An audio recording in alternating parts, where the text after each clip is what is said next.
Both George W. Bush and Barack Obama have declared that Islam is a religion of peace. Anjem Choudary begs to differ. You can't say that Islam is a religion of peace, because Islam, it does not mean peace.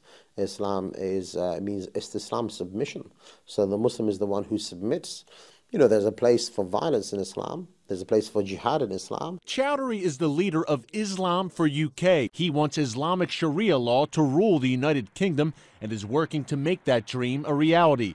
Islamic radicals in the United States are usually pretty savvy. They wear suits and ties. They speak, at least publicly, in moderate tones. But here in London, it's often a different story. Anjem Choudary has praised the 9/11 hijackers and called for the execution of Pope Benedict.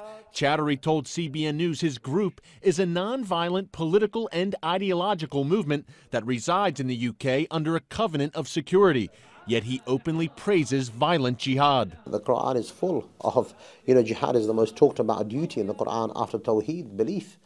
Nothing else is mentioned more than the topic of fighting. Several former members of Chowdary's group have been arrested on terrorism charges. A very significant number of former al-Muhajiroun people were involved in terrorist plots against this country. A number of people have actually gone to Afghanistan, joined the Taliban, and died fighting for the Taliban. Choudary refuses to condemn acts of terror, including 9/11 and the July 7, 2005 London bombings, which killed 52 people. What were your thoughts on the 7/7 bombings? Did you condemn them? Did you support them? For the people who carried it out, it was legitimate. If you look at the will of Mohammed and Später, they will justify, and they will bring many verses from the Quran and many statements to say that that's the Islamic argument. And it's a difficult Islamic argument to refute, and there are many scholars who support that argument as well. Choudary says his group is merely following core Islamic teachings. He says Islam is much more than a religion. This particular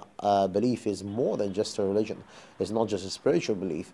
It is in fact an ideology which you believe in and you struggle for and you're willing even to die for, because you believe in that. That is your whole life. He seems to relish being called Great Britain's most hated man, pledging to continue his rallies, calling for the overthrow of the British system. Eric Stakelbeck, CBN News, London.